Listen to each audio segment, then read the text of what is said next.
الحمدللہ رب العالمین والصلاة والسلام علی اشرف الانبیاء والمرسلین نبینا محمد وعلی آلہ وصحبہ اجمعین۔ اعوذ باللہ السمیع العلیم من الشیطان الرجیم، بسم اللہ الرحمن الرحیم۔ سبحان الذي أسرى بعبده ليلا من المسجد الحرام إلى المسجد الأقصى الذي باركنا حوله لنريه من آياتنا إنه هو السميع البصير۔ تمام قسم کی حمد و ثنا خالق کائنات مالک عرش عظیم وحدہ لا شریک کے لیے ہیں۔ نبی کریم صلی اللہ علیہ وسلم پر درود و سلام نازل ہوں۔ اس مہینے کی مناسبت سے کیونکہ بعض لوگوں کا یہ خیال اور گمان ہے کہ 27 رجب کو اللہ کے نبی صلی اللہ علیہ وسلم کو معراج ہوئی، اس میں کوئی شک نہیں ہے کہ آپ صلی اللہ علیہ وسلم کو معراج ہوئی، اور اسی تعلق سے آج کے اس مختصر سے درس میں آپ صلی اللہ علیہ وسلم کے اسراء اور معراج کے اس سفر کی وضاحت کروں گا۔ اللہ رب العالمین کا ہمارے اوپر احسان ہے کہ اللہ رب العالمین نے ہمارے لیے اپنا آخری نبی بھیجا۔ اللہ رب العالمین نے قرآن کریم میں فرمایا لَقَدْ مَنَّ اللَّهُ عَلَى الْمُؤْمِنِينَ إِذْ بَعَثَ فِيهِمْ رَسُولًا مِّنْهُمْ مِنْ أَنفُسِهِمْ کہ اللہ رب العالمین کا یہ احسان ہے کہ اس نے ان میں ایک ایسا رسول بھیجا جو ان کو قرآن کریم کی تعلیم دیتا ہے، ان کا تزکیہ کرتا ہے، وَيُعَلِّمُهُمُ الْكِتَابَ وَالْحِكْمَةَ ان کو قرآن کریم کی تعلیم دیتا ہے اور حکمت کا درس دیتا ہے۔ سب سے بڑا احسان ہے کہ اللہ رب العالمین نے ہماری طرف اپنا آخری نبی مبعوث کیا، اور کائنات میں سب سے افضل نبی، اور پھر ہمارے نبی صلی اللہ علیہ وسلم کو معجزات عظیمہ دے کر آپ کی عظمت اور فوقیت کو اور زیادہ اجاگر کیا، اور بے شمار آپ صلی اللہ علیہ وسلم کے معجزات ہیں۔ ان تمام معجزات میں سب سے بڑا معجزہ وہ اسراء اور معراج کا ہے۔ یہ جو قرآن کریم کی آیت کریمہ میں نے تلاوت کی ہے، یہ سورہ اسراء کی آیت ہے، اور اسی مناسبت سے اس سورت کا نام بھی اسراء رکھا ہے، اور اس میں آپ صلی اللہ علیہ وسلم کے اس سفر کو بیان کیا گیا ہے۔ اور قرآن کریم کی ایک دوسری سورت ہے سورہ نجم، جس کے اندر اللہ رب العالمین نے معراج کے واقعے کو بیان کیا ہے۔ یہاں دو چیزیں سمجھنا ضروری ہیں کہ ایک ہے اسراء اور ایک ہے معراج۔ سورہ اسراء میں جو آپ کا زمینی سفر تھا، یعنی مکہ مکرمہ سے مسجد اقصیٰ تک کا، وہ بیان کیا گیا ہے، اور سورہ نجم میں آپ کے آسمانی سفر جو مسجد اقصیٰ سے آسمان کا جو سفر تھا، اس سفر کی وضاحت کی گئی ہے۔ تو گویا کہ یہ دو چیزیں ہیں، ایک ہے اسراء اور ایک ہے معراج، یعنی ایک زمینی سفر ہے اور ایک آسمانی سفر ہے، اور دو الگ الگ صورتوں میں اس واقعے کو بیان کیا گیا ہے۔ احادیث میں بے شمار احادیث ہیں جس میں اس واقعے کی طرف اشارہ ہے، اس واقعے کو بیان کیا گیا ہے۔ یہ عظیم واقعہ مکہ مکرمہ میں ہجرت سے پہلے پیش آیا، اور آپ اس بات کو بھی ذہن میں بٹھا لیں کہ یہ واقعہ معراج کا حقیقی واقعہ ہے۔ بیداری کی حالت میں آپ صلی اللہ علیہ وسلم کے ساتھ ہوا، جسم کے ساتھ ہوا اور روح کے ساتھ ہوا، کیونکہ بہت سارے لوگ اس کی تقسیم کچھ کہتے ہیں کہ صرف روح کو ہوا، کچھ جو ہے اس میں اختلافات کرتے ہیں۔ تین چیزیں جو ہے وہ ضروری اس میں یاد رکھنی چاہیے کہ بیداری کی حالت میں ہوا، جسم کے ساتھ ہوا، اور آپ صلی اللہ علیہ وسلم کا یہ عظیم سفر کس مہینے میں پیش آیا، اس میں تھوڑا سا اختلاف ہے۔ وہ یہ ہے کہ بعض نے لکھا ہے کہ یہ ربیع الاول کے مہینے کے اندر پیش ہے، اور بعض نے کہا کہ رمضان المبارک کے مہینے کے اندر یہ معراج کا اور اسراء کا سفر واقع ہوا، اور بعض نے کہا کہ 27 رجب کو یہ واقعہ پیش آیا۔ بہرحال جو راجح بات ہے وہ یہ ہے کہ کوئی تاریخ اور کوئی مہینے کی وضاحت موجود نہیں ہے کہ کب یہ واقعہ جو ہے وہ پیش آیا، اور اگر ہم مان بھی لیتے ہیں کہ یہ 27 رجب ہی کو ہوا تو 27 رجب کو نہ تو کوئی اللہ کے نبی صلی اللہ علیہ وسلم سے کوئی خصوصی عمل ثابت ہے، نہ خلفائے راشدین حضرت ابو بکر، حضرت عمر، حضرت عثمان و علی کے دور میں کوئی واقعہ پیش آیا، نہ تابعین، اور نہ انہوں نے کوئی خاص طور پہ اس رات کا اہتمام کیا ہو کہ جس سے کہیں کہ ہم اس میں کوئی روزہ رکھنا ہے، یا رات کو کوئی قرآن کی محفل کرنی ہے، یا کوئی تقریروں کا خصوصی طور پہ وعظ کرنا ہے، یا کوئی نعتوں کا پروگرام رکھنا ہے۔ ایسا کوئی بھی عمل آپ صلی اللہ علیہ وسلم کے طریقے میں ثابت نہیں ہے۔ اور اسی طریقے سے اس کا مقصد کیا تھا؟ اس کا مقصد قرآن کریم نے بیان فرمایا کہ لِنُرِيَهُ مِنْ آیاتنا، تاکہ اللہ اپنی نشانیاں دکھائے آپ صلی اللہ علیہ وسلم کو۔ اور دوسری چیز یہ ہے کہ آپ صلی اللہ علیہ وسلم طائف میں دعوت کے لیے گئے، وہاں پہ لوگوں نے آپ کی دعوت کو نہیں مانا۔ اسی طریقے سے آپ کی بیوی حضرت خدیجہ رضی اللہ عنہا کا انتقال ہوا، آپ کے چچا ابو طالب کا انتقال ہوا، جنہوں نے بے شمار طریقے سے آپ کی مدد کی، بہت زیادہ آپ صلی اللہ علیہ وسلم کا ساتھ دیا انہوں نے۔ آپ کچھ غم کی حالت میں تھے، کچھ غمگین تھے آپ، تو اللہ تبارک و تعالیٰ نے آپ کے ان غموں اور ان تکلیفوں کو دور کرنے کے لیے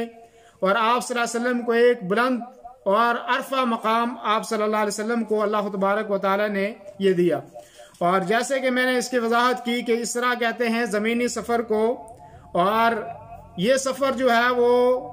مکہ مکرمہ سے جو ہے وہ شروع ہوا اور مسجد اقصیٰ تک جو ہے وہ گیا۔ اور اب یہ ہے کہ یہ سفر جو ہے وہ آپ صلی اللہ علیہ وسلم کہاں تھے جب یہ واقعہ پیش آیا؟ تو بعض روایتوں میں آتا ہے کہ آپ صلی اللہ علیہ وسلم حتیم کے پاس سے، مکہ کے پاس خانہ کعبہ کے پاس جو خالی جگہ ہے اس کے صحن میں، کہ آپ وہاں پر تھے اور وہاں سے اس کی ابتدا ہوئی۔ بعض نے کہا کہ ام ہانی کے گھر میں تھے، اور جیسے کہ بخاری اور مسلم کی روایت ہے کہ آپ صلی اللہ علیہ وسلم کہتے ہیں کہ میں ام ہانی کے گھر میں تھا اور جبریل امین اس کی چھت سے آئے، اور آنے کے بعد جو ہے میرے سینے کو جو ہے وہ چاک کیا گیا، اور یہ سینے کا چاک کرنا، آپ کے سینے کا آپریشن کرنا، یہ چند مرتبہ جو ہے واقع ہوئے۔ بعض نے 3 دفعہ کا کہا، لیکن 2 دفعہ کے بارے میں کوئی شک نہیں ہے۔ ایک جب آپ جو ہے حلیمہ سعدیہ کے گھر میں تھے اور ان کی بکریوں کے ساتھ تھے، اس وقت یہ واقعہ پیش آیا تھا، اور ایک جو ہے یہ معراج کے وقت جو ہے اسراء کے ٹائم میں واقع ہوا۔ اس میں کوئی شک نہیں ہے، 2 واقعے یہ ہیں۔ تیسرے واقعے کے بارے میں بعض لوگوں نے جو ہے اس کی طرف اشارہ کیا۔ تو میں عرض کر رہا تھا کہ آپ صلی اللہ علیہ وسلم کو آپ کا سینہ مبارک جو ہے وہ چاک کیا گیا، اور زمزم کے جو سب سے بہترین پانی ہے، جو اللہ کی معجزات، اللہ کی نشانیوں میں سے ایک نشانی ہے اور عظمت والا پانی ہے، اس پانی کے ذریعے سے آپ کے دل مبارک کو نکال کر جو ہے اس کو دھویا گیا، اور پھر ایک تھالی نما ایک چیز کے اندر جو ہے نکال کر اس کو صاف کیا گیا، اور پھر آپ صلی اللہ علیہ وسلم کو نور اور حکمت کے ذریعے سے آپ صلی اللہ علیہ وسلم کے دل کو جو ہے وہ بھر دیا گیا۔ اور اسی طریقے سے پھر ایک براق لائی گئی، اور براق کے بارے میں یہ ہے کہ وہ گھوڑے سے چھوٹا جانور ہے اور گدھے سے کچھ بڑا جانور ہے، اور یہ جانور جو ہے لایا گیا، اور اسی میں آپ صلی اللہ علیہ وسلم کا سفر یہاں سے شروع ہوتا ہے۔ اور پھر روایتوں میں آتا ہے کہ آپ ایک برتن کے اندر جو ہے وہ 2 پیالے لائے گئے، ایک کے اندر جو ہے وہ شراب تھا اور ایک کے اندر جو ہے وہ دودھ تھا۔ تو آپ صلی اللہ علیہ وسلم نے فطرت کو اختیار کیا کہ آپ نے دودھ کو پیا اور شراب سے آپ نے جو ہے ہاتھ اس کی طرف نہیں بڑھایا۔ اس براق کی رفتار اتنی زیادہ تیز تھی کہ جہاں تک نگاہ پہنچتی تھی وہاں تک جو ہے اس کی جو ہے وہ تیزی تھی، یعنی اتنی تیزی سے یہ چلنے والا جو ہے وہ جانور تھا۔ اور پھر آپ صلی اللہ علیہ وسلم کا یہ سفر بے شمار، میں آپ کو یہاں پہ ایک اور بھی وضاحت کر دوں کہ معراج کے واقعے کے تعلق سے بے شمار ضعیف حدیثیں بھی ہیں، بے شمار موضوع بھی ہیں، بے شمار من گڑت بھی ہیں، اور کچھ نے اس واقعے کو بے حد جو ہے وہ طول دیا ہے اور بہت لمبی وضاحتیں کرتے ہیں، اور حتیٰ کہ کئی ہفتے اس پہ جو ہے وہ جمعہ کے خطبے چلتے رہتے ہیں۔ تو میں مختصر جو ہے جو صحیح قرآن و سنت کی روشنی میں جو چیزیں ثابت ہیں وہی چیزیں آپ کے سامنے ان کو بیان کر رہا ہوں کہ آپ صلی اللہ علیہ وسلم یہاں سے جب سفر شروع ہوا تو آپ جو ہے مسجد اقصیٰ میں پہنچے، وہاں پہ آپ نے جو ہے اپنے براق کو وہاں پہ باندھا، اور پھر آپ مسجد کے اندر جو ہے وہ داخل ہوئے، اور آپ نے وہاں پہ پہلے الگ سے جو ہے وہ آپ نے 2 رکعتیں پڑھی، اور پھر اس کے بعد جو ہے انبیاء علیہ الصلوۃ والسلام کی امامت کروائی۔ اب یہاں 2 چیزیں سمجھنی ضروری ہیں کہ آپ صلی اللہ علیہ وسلم تو اپنے جسم کے ساتھ تھے، آپ صلی اللہ علیہ وسلم حقیقی معنوں میں وہاں پہ گئے، آپ نے نماز پڑھائی، اور کیا انبیاء علیہ الصلوۃ والسلام نے جو آپ کے پیچھے نماز پڑھی، کیا وہ انبیاء علیہ الصلوۃ والسلام خالی وہاں ان کی روحیں تھیں، یا جو ہے وہ جسم مبارک کے ساتھ آپ صلی اللہ علیہ وسلم کے پیچھے نماز پڑھ رہے تھے؟ علماء میں اس چیز کی طرف اختلاف ہے، بعض نے کہا کہ صرف روحیں تھی، بعض نے کہا کہ انبیاء علیہ الصلوۃ والسلام کے جسم بھی تھے۔ بہرحال اتنی بات تو واضح ہے کہ آپ کے پیچھے انبیاء علیہ الصلوۃ والسلام نے نماز پڑھی، اس میں کوئی شک نہیں۔ اب زیادہ تفصیل میں ہمیں غائب کے اوپر ہمارا ایمان ہے، اور یہی جب آگے میں بتاؤں گا کہ جب حضرت ابوبکر کے سامنے یہ واقعہ معراج کو بیان کیا تو آپ نے فوراً اس کی تصدیق کی، دلائل اس کے نہیں مانگے۔ تو جو دلیلیں جتنی بات کی وضاحت ہے کہ آپ کے پیچھے انبیاء علیہ الصلوۃ والسلام نے نماز پڑھی، اتنی بات ہم بھی مانتے ہیں کہ پڑھی۔ اب کیا ہے، جسم کے ساتھ پڑھی یا روحوں کے ساتھ پڑھی، اس بارے میں اختلاف ہے۔ اکثر و بیشتر علماء اور صحابہ کا اس کی طرف گئے ہیں کہ صرف وہاں پہ ارواح تھی، روحیں تھی، حقیقی جسم نہیں، اور اللہ سے کوئی مشکل نہیں ہے کہ اللہ قادر ہے وہ جسم بھی وہاں پہ جسم کے ساتھ بھی موجود ہوں، تو کوئی اختلاف نہیں۔ بہرحال جو چیز صحیح ثابت ہے وہ یہ ہے کہ نماز پڑھی، اور اس کو اتنے تک محدود رکھنا چاہیے، زیادہ اختلافات میں اپنی طرف سے اس میں بحث و مباحثے میں نہیں پڑھنا چاہیے۔ اور پھر یہ ہے کہ اسی طریقے سے پھر آپ صلی اللہ علیہ وسلم یہاں سے جو ہے وہ آپ کا آسمانی سفر شروع ہوتا ہے۔ اب یہاں سے آسمانی سفر کے بارے میں بھی اختلاف ہے کیا کہ یہ بھی براق کے ساتھ تھا، کیونکہ یہاں تک وہ براق کا ذکر ہے، لیکن اس سے اوپر والا سفر جو ہے وہ کیا اس کے ساتھ تھا یا کوئی اور چیز کے ساتھ تھا؟ تو بہرحال اس میں سب سے بڑی چیز یہ ہے کہ جبریل امین آپ کے ساتھ تھے، اتنی چیز کی وضاحت ہے، اور یہی سب سے زیادہ صحیح اور راجح بات ہے۔ اور یہاں سے اللہ تبارک و تعالیٰ نے، اور یہ واقعہ جو ہے اللہ نے سورہ نجم کے اندر جو ہے وہ بیان کیا ہے، اور جس سے آپ کو اللہ تبارک و تعالیٰ نے آسمانی سیر کروانی تھی، اور وہاں کی جو نشانیاں تھیں وہ آپ صلی اللہ علیہ وسلم کو دکھانی تھی۔ اور یہ جو اسرا کا یہاں سے معراج کا جو سفر اب شروع ہوگا، اس کو معراج کہتے ہیں، لیکن اکثر و بیشتر ہماری زبان میں لوگ جو ہے وہ اسرا نہیں کہتے معراج کا سفر۔ تو کیونکہ اسرا اور معراج 2 الگ الگ چیزیں ہیں، تو معراج کو ہی لوگ زیادہ تر جو ہے وہ معراج سے ہی جانتے ہیں، اور معراج ہی کا لفظ زیادہ لوگوں میں رائج اور بولا جاتا ہے۔ تو بہرحال اب جو یہاں کا سفر شروع ہونے والا ہے وہ جو ہے آپ صلی اللہ علیہ وسلم کی معراج کا سفر وہ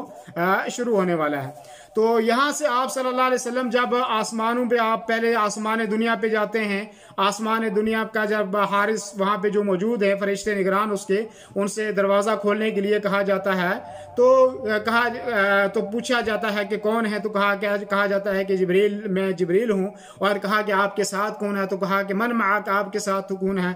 فرمایا قال محمد، کہا کہ میرے ساتھ محمد صلی اللہ علیہ وسلم ہے۔ تو وہ سوال کرتے ہیں قال او قد بعث، کہ کیا ان کو بعثت مل گئی ہے، کیا وہ نبی مل گئے ہیں؟ تو قال نعم، کہا جاتا ہے کہ ہاں ان کو بعثت مل گئی ہے۔ اس کے بعد فرماتے ہیں قال مرحبا به فنعم المجيء جاء، کہا کہ کتنے بہترین شخصیت آئی ہیں اور ان کا استقبال کرتے ہیں۔ اور یہاں پہ یہ ثابت ہوتا ہے کہ فرشتوں کو بھی اس بات کا علم تھا کہ آخری نبی آئے گا اور ان کو بعثت ملے گی، اس بات کی بھی اس سے وضاحت ہوتی ہے۔ تو آسمان میں خوشیوں کا ماحول قائم ہوتا ہے، دروازے جو ہے خوشیوں کے ساتھ کھولے جاتے ہیں۔ پھر اسی طریقے سے آپ پہلے آسمان پہ جاتے ہیں، وہاں حضرت آدم علیہ السلام سے ملاقات ہوتی ہے، اور وہ آپ کا استقبال کرتے ہیں، کہتے ہیں مرحبا بابن صالح،